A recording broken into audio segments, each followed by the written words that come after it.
Before we dive into the shocking rise of MS-13, hit that subscribe button and turn on notifications, because this is a story you won't find anywhere else. Share your thoughts in the comments and let us know if you knew the real origins of this gang. Stick around till the end, because each chapter reveals secrets, betrayals, and shocking truths that will change the way you see organized crime forever. Don't just watch. Join the conversation and be part of uncovering the story behind one of the world's most violent gangs. In the early 1980s, Los Angeles became a reluctant sanctuary for thousands of Salvadorans fleeing a civil war that had consumed their homeland. Entire families were uprooted, leaving behind villages reduced to rubble and memories stained by violence. Among the displaced was a young man named Ernesto, who had lost nearly everything in the chaos of Salvadoran skirmishes. His home destroyed, his father murdered, and his younger brother disappeared amidst the terror. He arrived in the United States, carrying little more than a battered suitcase, a fading photograph of his family, and a heart weighed down by grief. The hope was to find safety, opportunity, and a chance to rebuild a life. But the reality of Los Angeles in the 1980s was anything but forgiving. Pico Union, the neighborhood where Ernesto settled, was already a cauldron of cultural tension, poverty, and gang violence. The streets were crowded with other Latin American immigrants, each struggling to survive in a society that often treated them as invisible or inferior. For Salvadoran teenagers like Ernesto, assimilation was complicated by language barriers, racism, and a pervasive sense of displacement. The local gangs, seeing them as vulnerable outsiders, began to prey on them. Ernesto quickly understood that in order to survive, he could not rely solely on the American dream. He needed allies, protection, and most importantly, a sense of belonging. In this environment, a sense of brotherhood began to form among the young Salvadoran immigrants. It started simply with small gatherings after school, mutual watch over each other's families, and informal alliances to avoid trouble on the streets. These gatherings, however, gradually transformed into something more structured, driven by the shared need for protection. The group took the name Mara Salvatrucha, or MS-13, combining pride in their Salvadoran heritage with the street culture they encountered in Los Angeles. The name became a symbol of unity, a declaration that they would no longer be passive targets of aggression. The early years of MS-13 were defined by a delicate balance between survival and aggression. Their primary goal was not conquest, but defense. They patrolled the streets, confronted other gangs who challenged them, and defended the Salvadoran community against harassment and exploitation. Yet even in these defensive actions, a reputation for violence and ruthlessness began to grow. Stories circulated of young gang members who would fight to protect a friend or family member, sometimes at the cost of their own freedom or safety. It was a code born from necessity. Loyalty and courage were demanded, and betrayal was punished severely. As the gang's influence grew, so did its internal structure.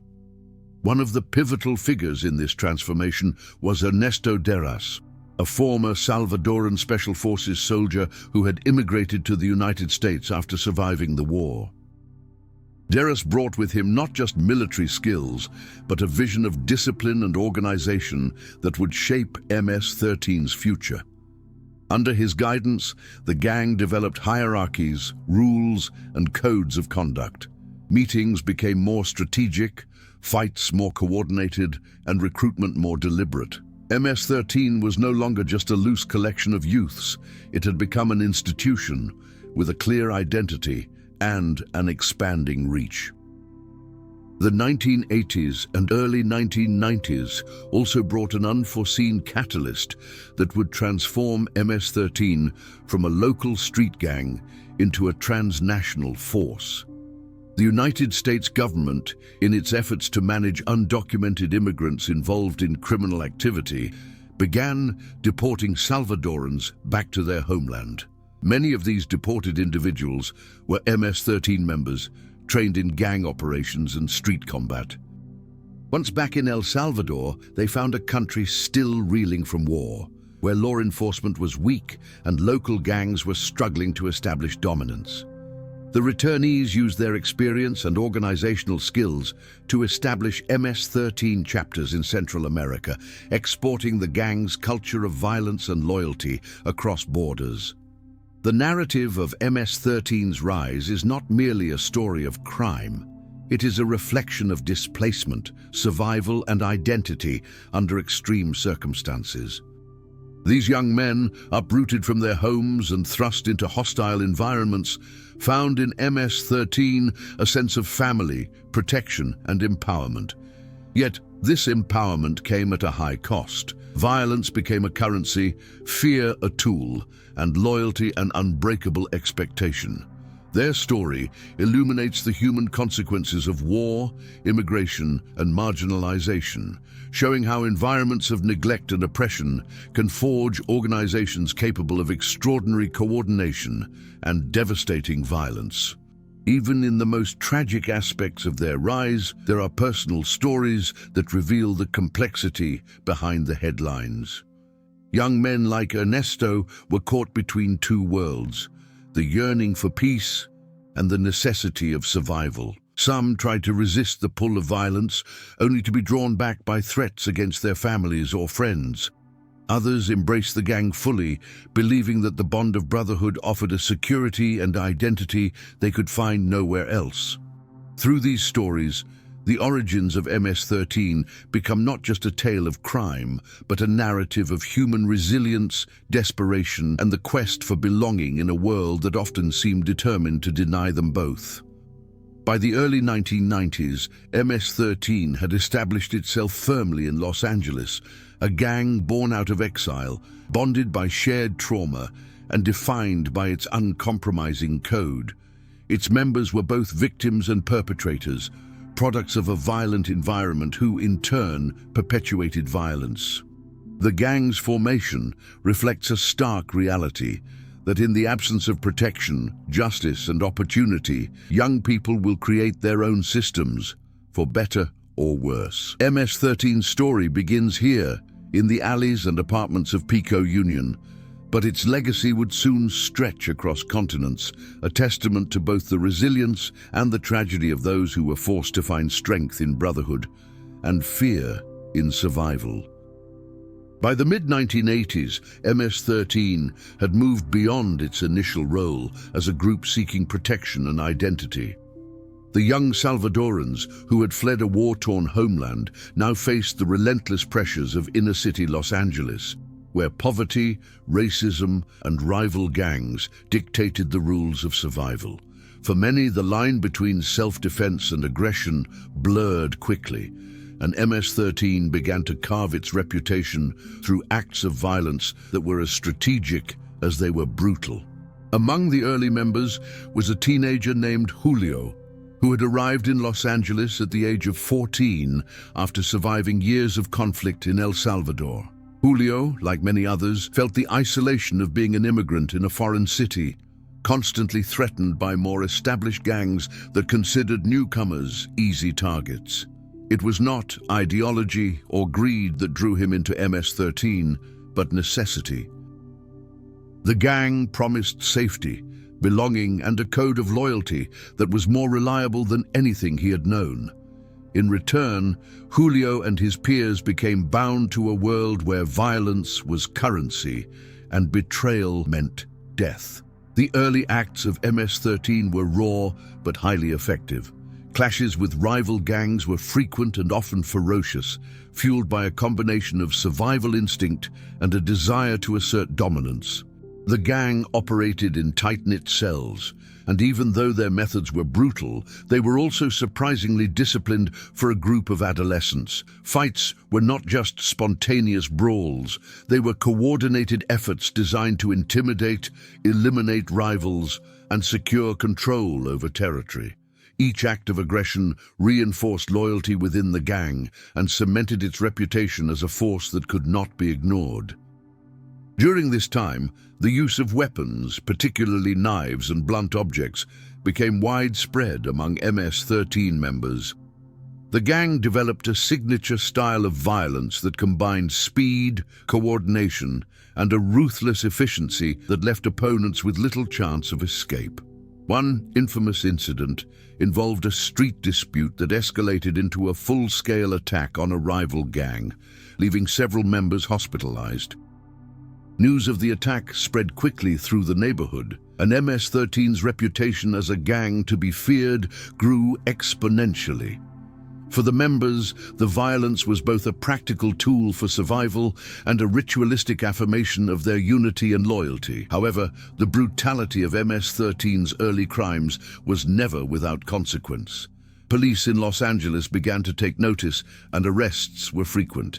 Yet, these arrests often served to strengthen the gang rather than weaken it. Deported members would carry the MS-13 code back to El Salvador, where they trained new recruits in the tactics they had honed in the streets of Los Angeles. This created a feedback loop that expanded the gang's influence internationally, turning localized acts of violence into a blueprint for transnational criminal operations.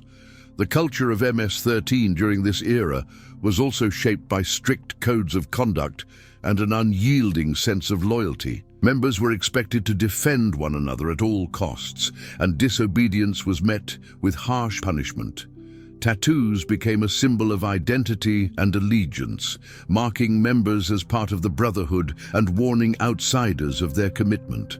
For teenagers like Julio, these symbols were not just decorative, they were badges of survival and entry into a community that promised protection, even as it demanded violence in return. The human stories behind the early crimes reveal a complex reality. Many members were torn between the desire for a normal life and the necessity of gang loyalty. Julio, for instance, often thought about school and family, yet the streets demanded allegiance to MS-13 above all else. He witnessed friends fall to bullets, arrests, or deportations, and he learned quickly that fear was as much a tool as any weapon. Every act of violence was not just a defense against others, but also a reinforcement of the bonds within the gang. Brotherhood was maintained through shared danger, shared secrets, and shared acts that would forever tie members to one another. The early criminal activities also had a profound impact on the Salvadoran immigrant community. While the gang provided protection to its members, it also introduced fear and instability into neighborhoods already struggling with poverty and marginalization.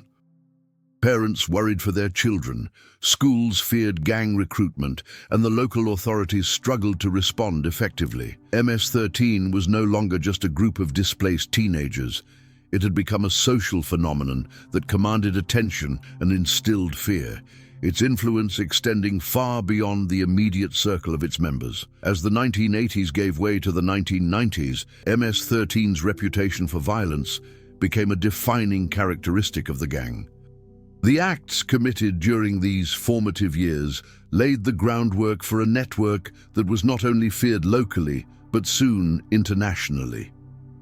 The combination of strategic brutality, tight-knit loyalty, and a willingness to act ruthlessly against anyone perceived as a threat solidified MS-13's status as one of the most dangerous gangs emerging from Los Angeles. These early crimes were the first threads in a web of influence and intimidation that would stretch across borders and decades, shaping the identity of a gang born from exile, fear, and the quest for belonging. The story of MS-13's early criminal activities is ultimately a story of human survival under extreme circumstances. Young men like Julio were shaped by war, displacement, and poverty, forced into a world where the rules of the street were life and death. Their acts of violence, while reprehensible, were also a manifestation of the pressures they faced and the loyalty they owed to one another. Through this lens, the early crimes of MS-13 reveal not just the rise of a notorious gang, but also the profound human costs of exile, marginalization, and the desperate search for identity in a world that offered little sanctuary. By the early 1990s, MS-13 had firmly established itself in the streets of Los Angeles, a gang notorious for its violence, discipline, and tight-knit brotherhood. Yet, what began as a local struggle for survival would soon transform into a transnational phenomenon shaped by US immigration policies and the unintended consequences of deportation. The very authorities seeking to control gang activity in Los Angeles inadvertently exported the gang's influence back to El Salvador, creating the foundation for an international network of terror. The story of this expansion is epitomized by the experiences of members like Ricardo, a young Salvadoran who had spent his adolescence navigating the brutal realities of Pico Union. Arrested multiple times for gang-related violence, Ricardo was eventually deported to El Salvador in the mid-1990s. What he encountered upon arrival was a country struggling to rebuild after a decade-long civil war, where law enforcement was weak and many communities were left to govern themselves. The environment was fertile ground for the skills and tactics he had honed in Los Angeles. Ricardo and other deported members quickly realized that their American experience gave them a significant advantage over local gangs. They introduced the organizational structures, codes, and strategies of MS-13 to young Salvadorans eager for power, protection, or revenge. What had been a street gang in Los Angeles evolved into a sophisticated criminal network with chapters across El Salvador, Honduras, and Guatemala. These returning members were not merely violent youth, they were instructors, leaders, and innovators, capable of turning small-time street disputes into coordinated campaigns of intimidation and control. One of the earliest examples of MS-13's expansion involved a conflict with local gangs in San Salvador. The deported members, with their American-style gang tattoos, weapons, and military-style tactics, quickly asserted dominance. They demonstrated a brutal efficiency that intimidated rivals and secured territory, establishing a template that would be replicated in towns and neighborhoods across the region. For local youths, joining MS-13 became synonymous with power, protection, and belonging, replicating the same dynamics that had emerged in Los Angeles, but now on a much larger scale. The consequences of this expansion were profound, both socially and politically. Communities across El Salvador were soon subjected to extortion, drug trafficking, and violent enforcement of gang rules. The gang's influence reached schools, streets, and even local governments, creating a pervasive climate of fear. Families were torn apart, children were coerced into membership, and neighborhoods became arenas of survival, much as they had been in Los Angeles. Yet, the scale and sophistication of MS-13 in Central America were unprecedented. It was no longer a local gang. It was a transnational organization with a growing reputation for ruthlessness. The expansion also had a feedback effect on the United States. As MS-13 grew stronger in El Salvador, the gang maintained connections with its chapters in Los Angeles and other US cities. Communication flowed across borders through letters, phone calls, and eventually digital means. Members in the US coordinated with deported leaders to plan crimes, enforce discipline, and recruit new members. The deportations that were intended to reduce gang activity had paradoxically strengthened the gang's network, creating a cycle of violence that spanned continents. Human stories illustrate the personal cost of this expansion. Ricardo, for instance, found himself torn between nostalgia for Los Angeles and the violent reality of life in El Salvador. He witnessed friends who had once been childhood companions in Pico Union become enforcers, victims, or recruiters in their new environment.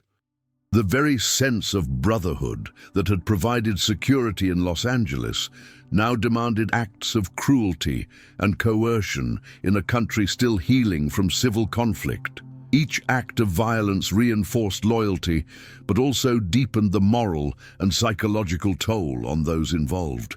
The expansion of MS-13 into Central America also drew the attention of governments and international organizations.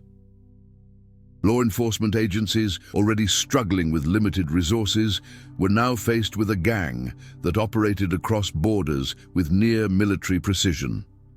Efforts to capture leaders, dismantle cells, and protect communities were complicated by corruption, fear, and the gang's intimate knowledge of both US and Salvadoran systems. The deported members, often hardened by years in American prisons and streets, became formidable adversaries in a region still vulnerable to instability. This period also marked the beginning of MS-13's reputation as a transnational criminal enterprise. It was no longer defined solely by street fights or neighborhood rivalries, but by its ability to project power across countries, control illicit markets, and instill fear on a massive scale. The gang's structure became more hierarchical, with leaders in El Salvador coordinating operations in the United States, Honduras, and Guatemala. The brotherhood that had been forged in the streets of Los Angeles became an international network, bound by shared history, violence, and loyalty. Yet even amidst the terror, the stories of individuals like Ricardo reveal the complexity of the gang's rise. Members were not simply criminals, they were young people shaped by war, displacement, poverty, and exile. MS-13 offered them identity, protection, and a sense of purpose that mainstream society had denied. At the same time, it demanded a loyalty enforced through violence, fear, and sacrifice. The expansion across borders shows how human vulnerability, systemic failure, and migration can converge to create organizations capable of extraordinary cohesion and extraordinary cruelty. By the late 1990s, MS-13 had firmly established itself in Central America, with a reach that extended back to US cities like Los Angeles, New York, and Houston. Its members carried the scars, tattoos, and codes of conduct from their early years in Pico Union while adapting to new environments and challenges. The gang had evolved from a local street organization into a sophisticated transnational network, demonstrating both the resilience and the tragedy of young Salvadorans caught between worlds. The expansion across borders was not merely a story of crime, it was a human story of exile, adaptation, and the consequences of systemic neglect, revealing the interconnectedness of migration, violence, and survival in ways that continue to resonate today. As MS-13 expanded across borders, what had begun as a network forged from exile and survival transformed into a criminal enterprise that relied not just on violence, but on fear as its most potent currency. By the late 1990s and early 2000s, the gang had evolved into a sophisticated organization, operating in both the United States and Central America, with influence over territories, illicit markets, and communities. Fear became the tool that allowed MS-13 to control neighborhoods, enforce loyalty, and expand its operations with ruthless efficiency.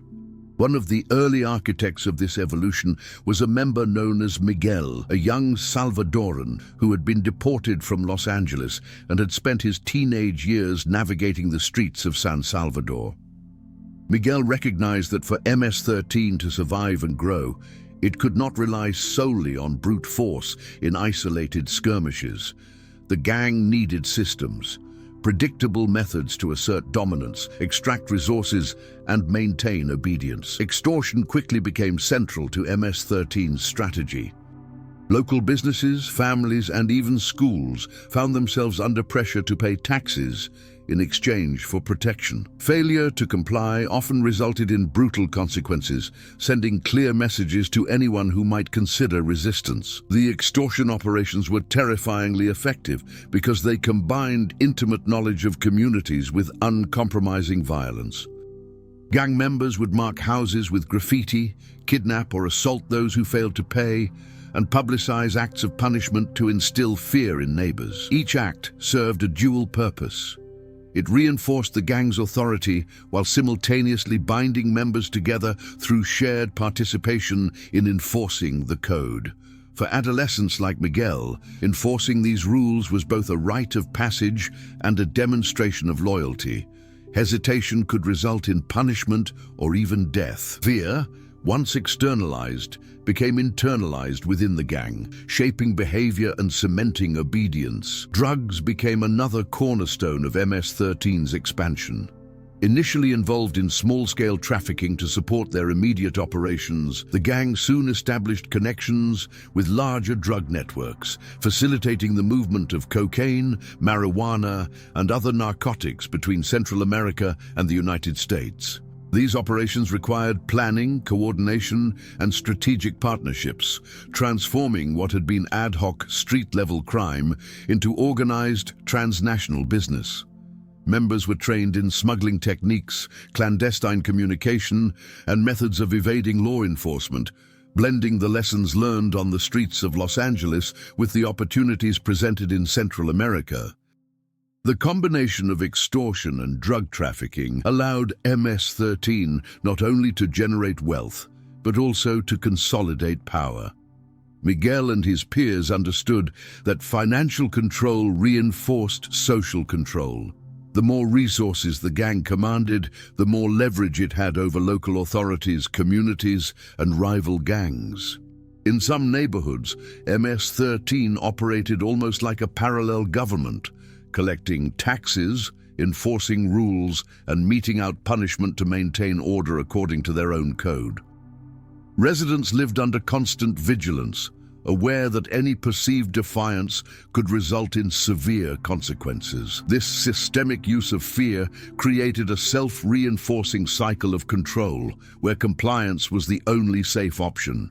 The human cost of this control was profound. Families were forced to make impossible choices, children were recruited or coerced into participation, and neighborhoods were saturated with the constant threat of violence. Miguel recalls witnessing families flee homes after violent incidents, neighbors living in terror of retribution, and young recruits being trained in acts of brutality as a form of initiation. The gang's psychological grip extended beyond the physical harm it inflicted, embedding fear into the social fabric of entire communities. Ordinary life became a negotiation with violence, with MS-13 as the unseen arbiter of safety and punishment. Even within the gang, fear was carefully managed and leveraged. Leaders maintained authority through intimidation, public displays of violence, and strict enforcement of internal rules. Loyalty was not simply expected, it was enforced through rituals, threats, and when necessary, executions. Tattoos, symbols, and graffiti were tools of both identification and intimidation, marking territory and signaling allegiance. For members like Miguel, these symbols were constant reminders of the stakes involved in MS-13 membership. Success and survival demanded participation, obedience, and sometimes moral compromise. The expansion of MS-13's criminal activities also drew the attention of law enforcement and governments. Efforts to dismantle extortion networks, disrupt drug trafficking, and arrest gang leaders faced numerous challenges.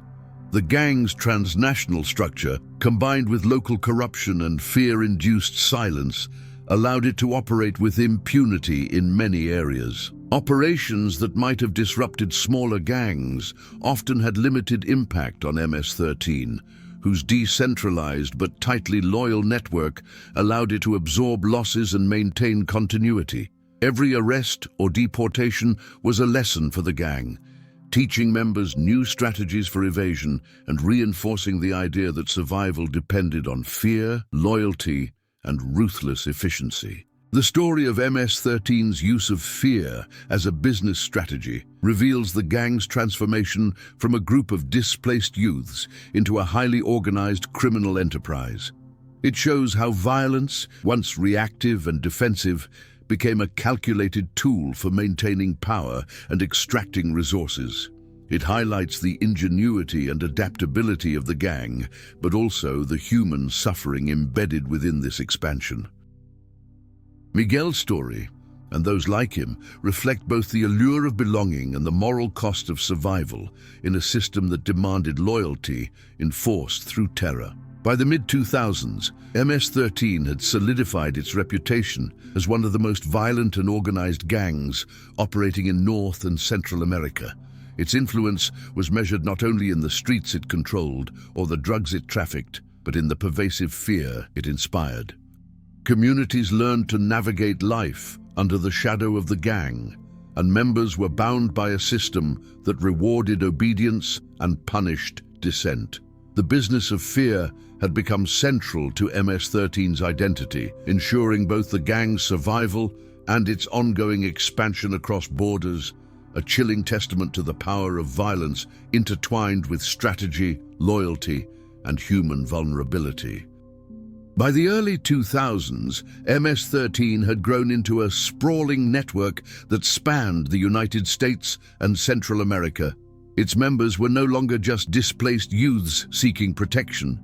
They were part of a sophisticated criminal organization that controlled neighborhoods, enforced loyalty through fear, and generated substantial revenue through extortion and drug trafficking. The gang's expansion had caught the attention of law enforcement on both sides of the border, but containing MS-13 proved far more difficult than many officials had anticipated. The gang's roots in exile, combined with its brutal efficiency and transnational structure, created a challenge unlike any other. In Los Angeles, federal and local authorities began mounting more coordinated efforts against MS-13 in the early 2000s. Special task forces were formed, combining the resources of local police, federal agents, and immigration authorities. One such effort was the LAPD's Gang Impact Team, which sought to identify key leaders and dismantle their operations. Investigators like Officer Maria Gutierrez were often on the front lines, conducting surveillance in some of the most dangerous neighborhoods in the city. She recalls the constant threat of retaliation, the coded language used by gang members, and the pervasive fear that permeated communities. Every arrest carried the risk of sparking cycles of violence that could extend far beyond the immediate incident. Despite these efforts, MS-13 adapted quickly. The gang's decentralized structure allowed it to absorb the loss of members or leaders without losing cohesion. New recruits were trained in both survival and operational tactics, often in anticipation of law enforcement interventions. The deportation of members to El Salvador, intended to disrupt gang activity in the United States, inadvertently strengthened the gang's international network. Officers soon realized that any strategy to contain MS-13 had to account for its global connections, requiring collaboration with Central American authorities, a task complicated by corruption, limited resources, and fear-induced silence. One of the most significant law enforcement battles occurred during a series of federal operations known as Operation Community Shield, which began in the mid-2000s. These operations targeted the gang's hierarchy, arresting leaders and attempting to dismantle criminal enterprises across multiple states. Raids in Los Angeles, New York, and Houston led to hundreds of arrests, seizures of weapons, and the disruption of extortion rings. Yet each success revealed the resilience of MS-13. Arrested leaders were often replaced within weeks, and deported members would establish or strengthen networks in Central America, ensuring the continuity of the organization. The gang's ability to adapt to law enforcement pressure highlighted both its sophistication and the challenges facing authorities. The psychological aspect of policing MS-13 was as daunting as the physical danger. Officers like Gutierrez frequently dealt with communities reluctant to cooperate, fearful of retaliation if they spoke out. Witnesses and victims often remained silent, and entire neighborhoods operated under a code of fear. This made gathering intelligence extremely difficult, and law enforcement often had to rely on undercover operations, informants, and sophisticated surveillance techniques. The stakes were high, and mistakes could be deadly, both for officers and civilians. Each operation required meticulous planning, coordination, and an understanding of the gang's internal dynamics. In Central America, the challenges were even greater. Governments in El Salvador, Honduras, and Guatemala faced not only MS-13's brutality, but also limited law enforcement capacity and widespread corruption. Investigations and arrests often led to violent reprisals, and local authorities struggled to protect witnesses and enforce the law. MS-13's leaders operated with a combination of intimidation and strategic cunning, maintaining control over territories even as arrests and deportations continued. The gang's influence over local economies, schools, and communities created a level of social control that made conventional policing insufficient to curb their power. Despite these obstacles, law enforcement achieved notable victories. Key arrests of high-ranking members disrupted operations, and joint U.S. Central American task forces were able to dismantle some of the gang's most lucrative networks. The use of federal RICO charges in the United States allowed prosecutors to target the organization as a whole, rather than merely individual acts of violence. Public awareness campaigns and community programs aimed at preventing gang recruitment also began to complement enforcement efforts, highlighting the importance of a multifaceted strategy. Each intervention, while sometimes only partially successful, provided valuable intelligence and demonstrated that the gang was not invincible. The human stories behind these law enforcement battles illustrate the personal risk, moral complexity, and relentless pressure faced by those attempting to contain MS-13. Officers spent years building trust within communities, often facing criticism, threats, and the emotional toll of witnessing repeated violence. In El Salvador, local police officers and prosecutors risked their lives to challenge a gang that could strike anywhere, leaving families in fear and themselves vulnerable. Each arrest, raid, or indictment was a calculated gamble, with the potential for both triumph and tragedy. By the 2010s, law enforcement had begun to make inroads, but MS-13 remained a resilient and adaptive organization. The battles waged on multiple fronts, local, national, and international, revealed the complex interplay between crime, immigration, and social vulnerability. Efforts to contain MS-13 required not only policing, but also community engagement, international cooperation, and a recognition of the gang's deep roots in human displacement and trauma. The fight against MS-13 is ongoing, illustrating the persistent challenges posed by a criminal organization that thrives on loyalty, fear, and adaptability. MS-13's history of violence, transnational expansion, and resilience in the face of law enforcement underscores the gang's formidable nature. Each operation, each arrest, each attempt to disrupt its network has taught authorities more about the gang's structure, tactics, and vulnerabilities. Yet, the stories of officers, community members, and victims also highlight the profound human cost of this ongoing struggle. The fight to contain MS-13 is as much about strategy and intelligence as it is about courage, sacrifice, and the relentless pursuit of justice in the face of overwhelming danger. By the 2010s, MS-13 had solidified its reputation as one of the most violent and feared gangs in the Americas. From its humble origins in Los Angeles, formed by Salvadoran immigrants seeking protection and belonging, the gang had grown into a transnational network with influence spanning the United States, El Salvador, Honduras, and Guatemala. Its evolution had been shaped by decades of exile, displacement, and survival, yet its impact on communities, families, and individuals has been devastating and enduring.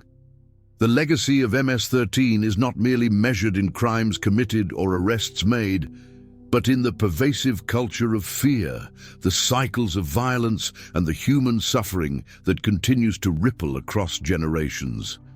In contemporary times, MS-13's operations are more sophisticated than ever. The gang controls neighborhoods through intimidation and extortion, manages drug trafficking networks, and enforces strict loyalty through both rituals and terror. Young people, often still children of immigrant families or individuals growing up in impoverished Central American communities, are recruited with promises of protection, belonging, and identity. For many, joining MS-13 offers a sense of purpose that society has denied them, even as it demands acts of violence that will haunt them for the rest of their lives. Stories of these recruits reveal the duality of the gang. It is simultaneously a family, a school, and a prison, shaping behavior, morality, and identity in profound ways. The human cost of MS-13's legacy is staggering. Families are torn apart by murder, imprisonment, and deportation. Parents live in constant fear for their children, knowing that refusal to comply with extortion demands or association with the gang can lead to brutal consequences. In El Salvador, neighborhoods are marked by graffiti and symbols indicating MS-13's presence, reminders that the gang's authority is absolute and inescapable. The psychological toll on communities is immense. Children grow up normalizing violence, residents internalize fear, and even law-abiding citizens are forced to negotiate their daily lives around the gang's influence. The violence is not random. It is strategic, purposeful, and designed to perpetuate control. At the individual level, the legacy of MS-13 manifests in cycles of trauma, addiction, and incarceration. Members like Carlos, who joined as a teenager seeking protection after losing his father in gang-related violence, exemplify this tragic cycle. While MS-13 offered him a sense of family and belonging, it demanded acts of brutality that left him emotionally scarred and legally entangled. Arrests and deportations, though intended to disrupt the gang, often reinforce these cycles. Carlos was arrested multiple times in the United States and deported to El Salvador, only to find the gang waiting for him, integrating him once again into its network. For many, the gang is a trap that simultaneously offers refuge and enforces violence, a paradox that has defined MS-13's enduring influence. Law enforcement continues to grapple with MS-13's adaptability and resilience. In the United States, federal task forces and local police collaborate to dismantle cells, prosecute leaders, and protect communities, while in Central America, governments attempt to combat the gang amid limited resources and systemic corruption. Yet, for every leader arrested, for every network disrupted, MS-13 demonstrates an uncanny ability to adapt. New members rise, strategies evolve, and operations continue. The gang's decentralized structure and international connections make it difficult to eliminate, ensuring that its legacy persists even in the face of persistent legal and societal opposition. Despite its notoriety, understanding MS-13 requires acknowledging the social and historical forces that created it.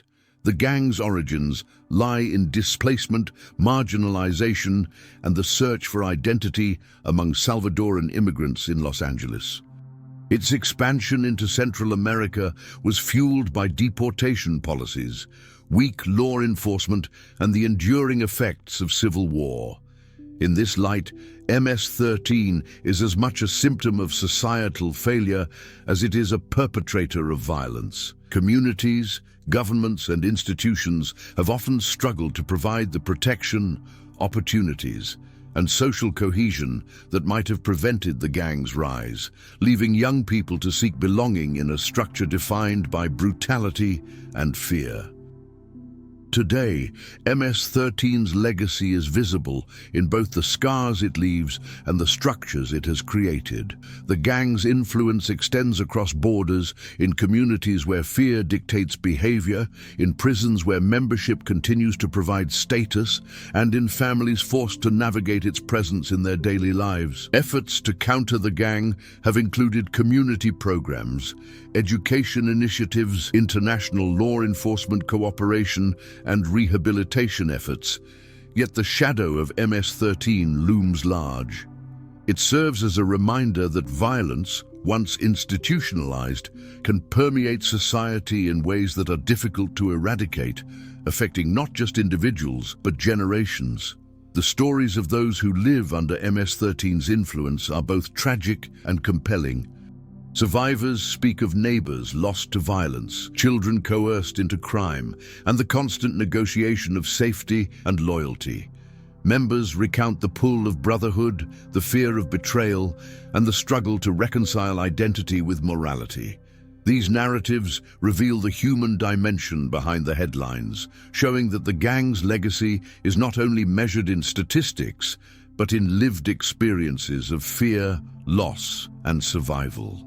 The shadow of MS-13 is deeply personal and widely communal, demonstrating the enduring power of an organization born from exile, nurtured by violence, and sustained by fear. MS-13 today stands as a complex symbol of human resilience and human failure. It embodies the consequences of displacement, marginalization, and systemic neglect, while simultaneously showcasing the organizational ingenuity, loyalty, and adaptability of its members. The gang's legacy is both a warning and a testament. It is a stark reminder of how young people, when denied opportunity and protection, can be drawn into systems of violence that define not just their lives, but the lives of entire communities.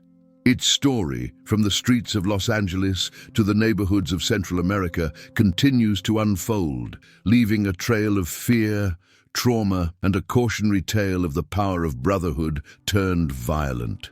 The enduring legacy of MS-13 is a story of cycles of violence, cycles of fear, and cycles of survival.